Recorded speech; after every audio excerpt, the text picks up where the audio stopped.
The Ace of Cups is a really, really interesting card when you delve into the deeper symbolism. Today, I'm going to be talking to you about the images on the card, the color, the numerology, the astrology, the Kabbalah. We're going to talk about the deeper meaning of the Ace of Cups in terms of symbolism. Hello. My name's Elizabeth, and on this channel, we talk about building your spiritual confidence so you can listen to your intuition and read your tarot cards with ease. So if you're looking to connect with your tarot deck, stay tuned. I'm going to spin the camera around and tell you more about the Ace of Cups. Let's have a look at the Ace of Cups. I've got my cheat sheets here to refer to because I can't remember everything. But I tell you what, the more I'm doing these videos, the more it's sticking.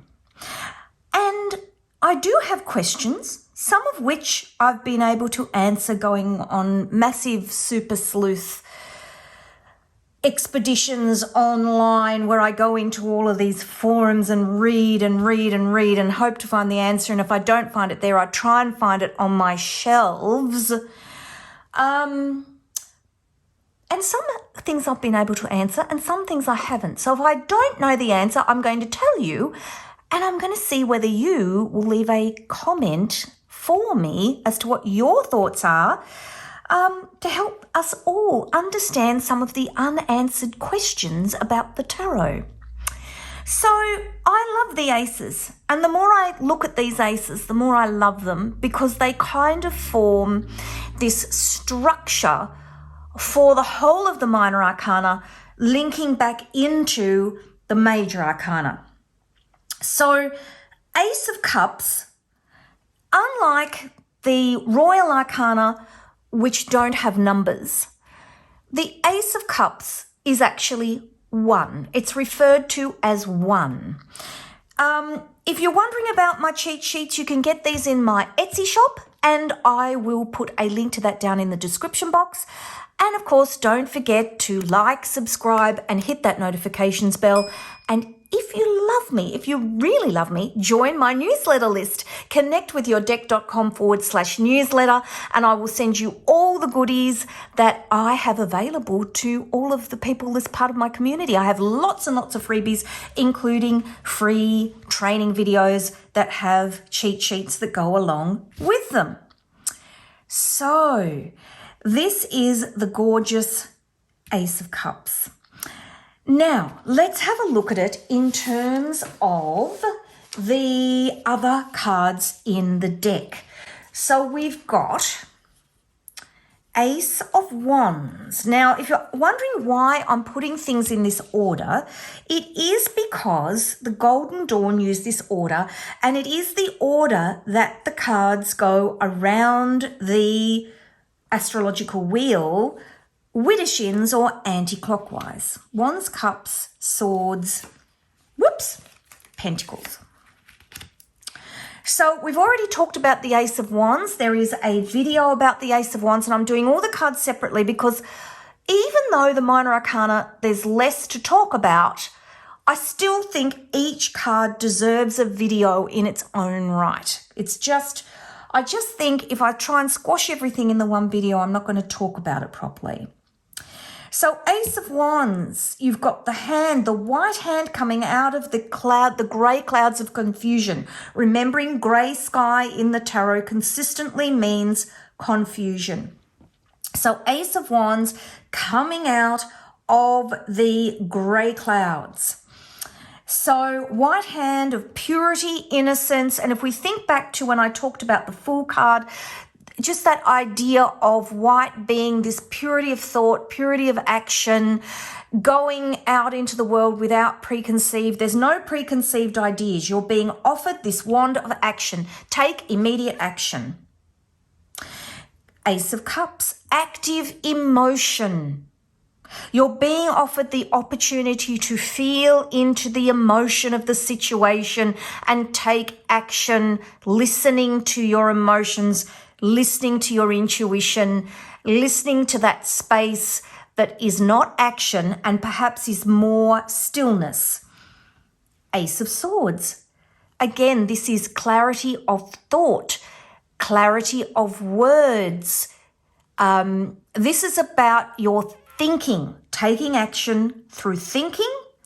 Ace of Pentacles, taking action through the things that are around you in your world that give you stability.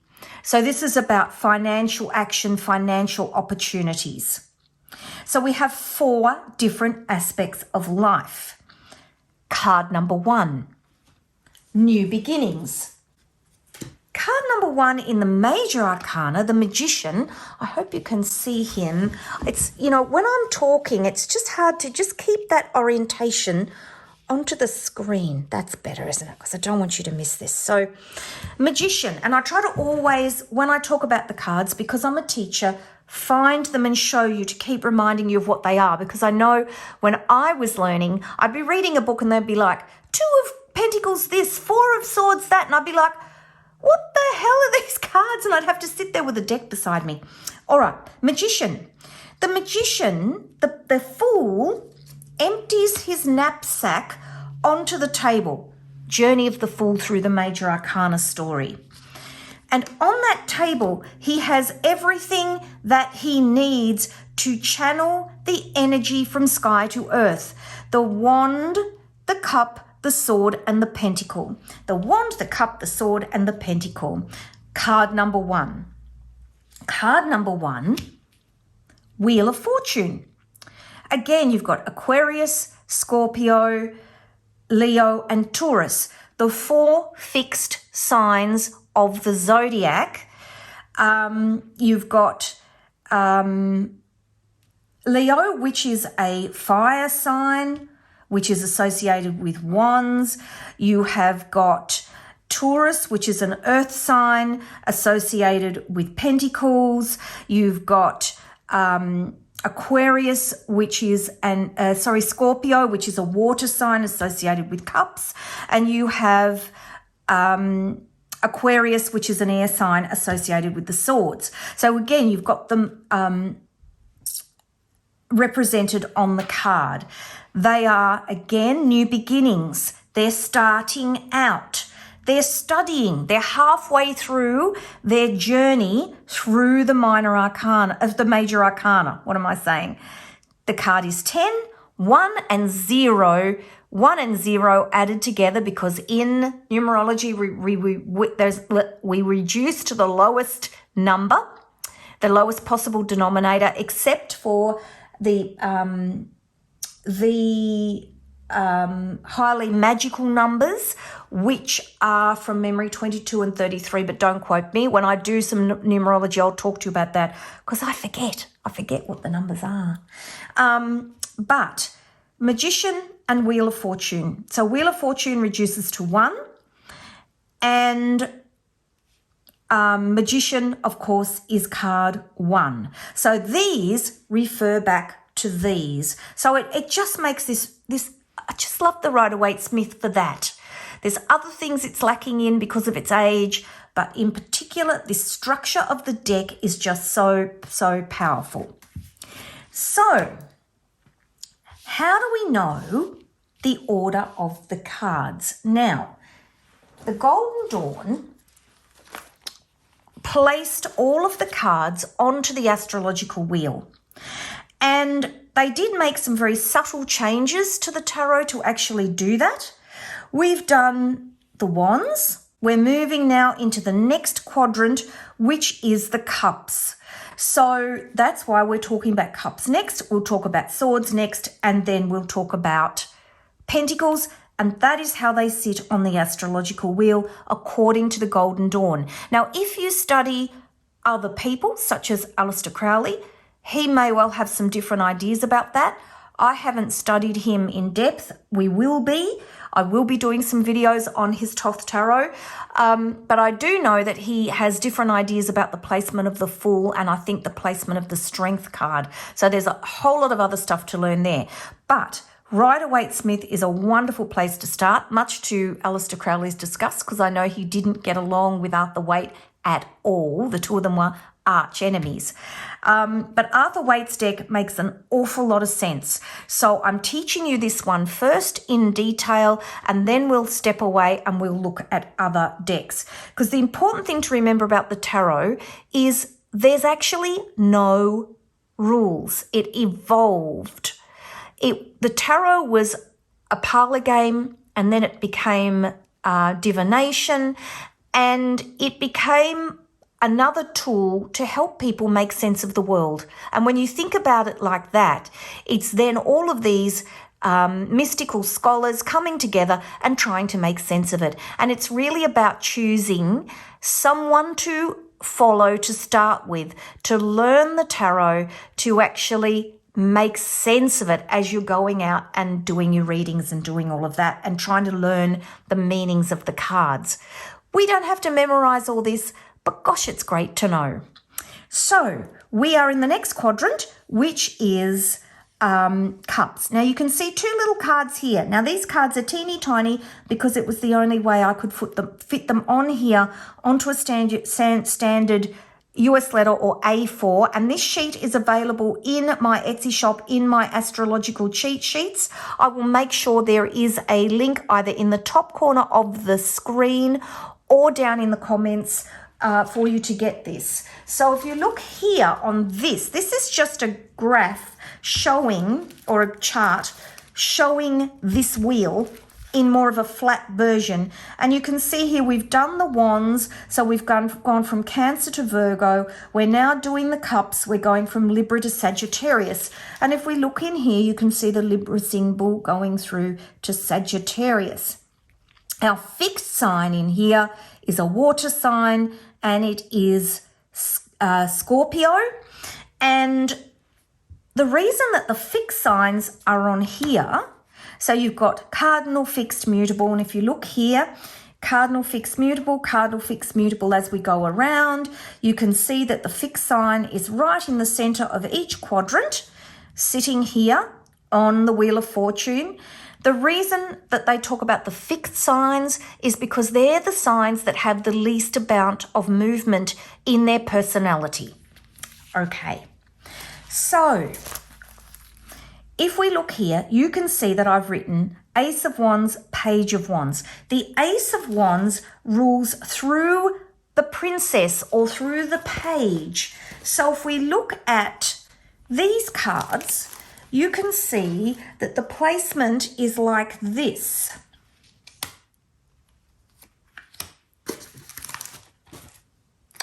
Now,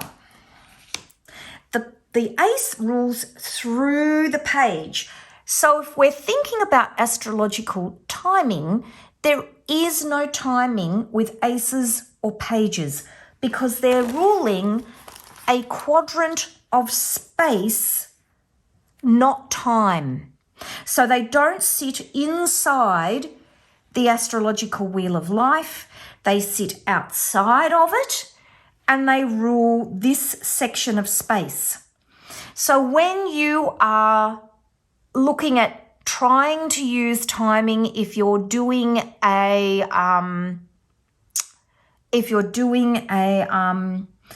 reading, and look, I actually went to a talk with the Tarot Guild of Victoria, and it was a fabulous talk, and we tried to use astrological timing, and we tried to use just the traditional timing, and the traditional timing for cups is summer. And it just didn't work. We tried to make it work and we couldn't make it work. So it's one of those things, I think you just have to use your intuition. Some people get really specific about it and they want to know the timing. And as you can see, when we start to look at the cups, we will be going from, if we look at here, 2 of Cups, 3 of Cups, 4 of Cups, we are looking at, where are we? Here, 2 of Cups, 3 of Cups, Four of Cups, and we are in Cancer. If you look here, the cards sit inside the decans here. And decans are segments that astrologers have put together, 30-degree segments around the astrological wheel, the 360 degrees of the astrological wheel, just to make sense of the astrological signs so that you can have slight nuances of personality as you go around the wheel. So you can actually have a quadrant of time that you can talk about for each card if you're looking at it in terms of timing. I don't think it works, but I think it's fabulous to do. I really love looking at this wheel, and it helps me make sense of the meaning of the cards. Space, not time. Ace rules through the Princess of the Page. Why it's outside, I don't know. I've tried to find out why it is these two cards that they've put outside of the wheel. I know, and all I can find is because it makes them fit on the wheel better, and the Golden Dawn just did that. If you know why they put these outside, please put a comment down, put a comment, leave me a comment, and we'll have a chat about it, because I can't find the answer. And it's not in the Golden Dawn Book T, which I thought it might be, but it's not. The Golden Dawn Book T seems to just list everything. It doesn't really go into the why of anything, which is a bit of a shame. So we are looking at Libra, Scorpio, Sagittarius. So if you have a look on my cheat sheet, we're looking at this quadrant here. Rule space, not time. Numerology we've talked about. Powerful beginnings. And if you want to know more about powerful beginnings, have a look at my videos for the Magician and the Wheel of Fortune. I'll make sure that they're in the comments for you to click on to go and watch, because I talk a lot about powerful beginnings and the numerology in those videos. Now, Seraphot. The Seraphot that we are looking at is Kether, or the crown, and it is white. Again, we're not talking about pathways between, we're talking about emanating energy. And this is the energy of the universal spirit, whatever you want to call it, God, Yahweh, universal energy like I do. Everybody has a different thought about it, but it's that big energy that sits out there, the big bang, the energy that's inside us, that's outside us, that's all that there is, that all that there is not. It's the first, if we think about Kabbalah is all about sound and movement as a religious explanation for the world. And so you're looking at the first movement, the first motion, the first sign, the beginning, what we came from, what we return to. The color is white, and of course we know all the symbolism of white. The classical element of cups is water, and my goodness, isn't it expressed here? Even down to having the yods falling down, and the yods I've talked about a lot, both in the, I've talked about it in the moon card, in the tower card. They're a symbol of like manna from heaven, the presence of God, the presence of spirituality and the universal energy, giving impact to our lives, both internally and externally. Traditional timing, summer, as I said. And the traditional timing is, again, it's a matter of opinion. So I went scooting around the internet to try and find the most mentions of what the traditional timing of the Ace of Cups, of the Cups is. And the most mentions I found was summer. So that's what I've gone with. You may have a different thought about that. That's fine. But that's the traditional timing I came up with. And that is quite separate to the Golden Dawn. because the Golden Dawn don't talk about that. That's more people using the cards. And the traditional timing's great because you don't really have to memorize it. And if you're sitting and reading and you want to give someone a bit of an indication of when something might happen, you can switch into your intuition. You can tune into the person's energy who's sitting in front of you, and you can say, well, I think, you know, next summer, this quadrant of the year. And of course, then it starts to get really confusing because, of course, it depends on whether you're in the southern or the northern hemisphere and all of that.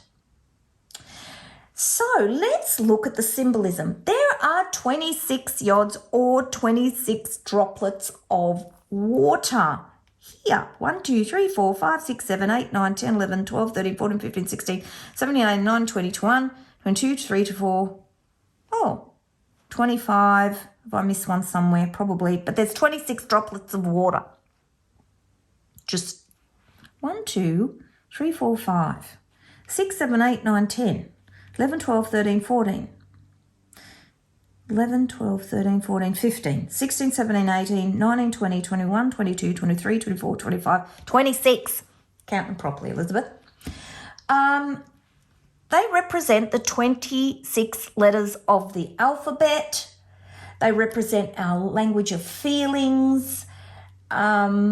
They represent our connection between the water and the air and speaking our emotion. And again, if you think about Kabbalah and the Tarot and Kabbalah, the Jewish Kabbalah are very connected.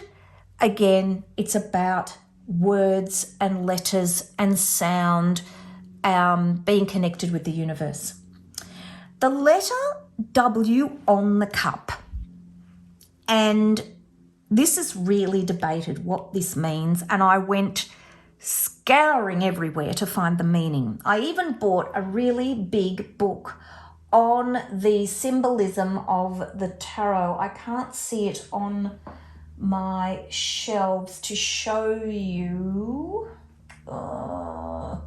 My shelves are in a bit of a mess at the moment because I've been writing my introduction to the tarot course, and my books are everywhere because, of course, I get on a tangent with things and my books just end up in piles everywhere. So until I get those sorted, it's a bit hard for me to find things. But this particular book didn't have it in it, which I was a bit annoyed about. I went scooting everywhere all over the web to find it. And this is what I've been able to find out, which is that it could be a religious reference to the Holy Grail. And the idea is that the way Arthur Waite designed the Rider-Waite-Smith was there were all these secrets that he wasn't allowed to talk about with the Golden Dawn because it was this secret society. And so as we go through the cards, you'll see that there are things in there that are highly symbolic that you have to work out if you're in the know. Otherwise, you don't know what they mean because he wasn't allowed to just put it out there. And it was Israel Regardie who realised as the Golden Dawn was disintegrating that if he did not release the spiritual documents from the Golden Dawn, that they were going to be lost. So he broke his oath of secrecy and he released them. He was very criticised for doing it, but my goodness, I'm glad he did, or we wouldn't have what we have today. So it's basically this idea of having secret doctrine of the divine truth is written by Madame Blavatsky, who was a Russian spiritualist, author and co-founder of the Theosophical Society, and she was full on. So I've not read a lot about her, but you know, I'm thinking in my own mind that a whole series on some of these people who've been so influential in founding our understanding of spirituality today would be an amazing thing to do. Arthur Waite was a Catholic and he was a Masons, and the Masons were believed to protect the spirits of the secrets of the Holy Grail and the Knights Templar. So it's thought it might be a reference to that. The W on the cup is also an upside down M, which of course is significant of Mary and the birth of Jesus and the birth of the Holy Grail. And it's a reference that kind of ties in with this dove, which is peace. And so they think that it's something to do with Mary Magdalene. It could also stand for mystery or Mont Sauvage, which Salvage, as described in a book about the Holy Grail. And in this book about the Holy Grail, the dove descends from heaven with a wafer empowering the Grail in the castle of Mont Sauvage. And this is depicted as the ace, and it's actually sitting in the holy waters. So there's a thought that perhaps it refers to that as well. So it's complicated and very unclear as to what it actually refers to. So if you purchase my my tarot symbolism cheat sheets, I've got all of that in detail on the cheat sheet for you. The white dove represents peace and encourages us to have peace within ourselves. The cross is symbolic of the Holy Spirit, and the lilies on the bottom, the water lilies, represent religious purity and enlightenment. And we always, that often with Buddhism we see beautiful water lilies. It's a very universal symbolism for spirituality and enlightenment. Blue symbolism everywhere on this card in the water is about emotion. Again, the grey symbolism of the clouds in the sky is about coming out of confusion and offering you clarity of emotion, or to take action to have clarity of emotion. The yellow cup is representative of having hope and optimism and happiness coming out of confusion. We've talked about the hand before. It's this white hand of purity and innocence offering you what you need right now. The 5 jets of water connect the water to the cup like a fountain. And this is representative of the circularity of the universal consciousness and this idea of this link between ourselves and the world. So I hope that helps this card to come alive for you. If you like my video, please give it a like and a thumbs up, and make sure you subscribe so you never miss another video. And I will see you in the next video, where we are going to talk about the 2 of Cups. I'll chat soon. Bye-bye.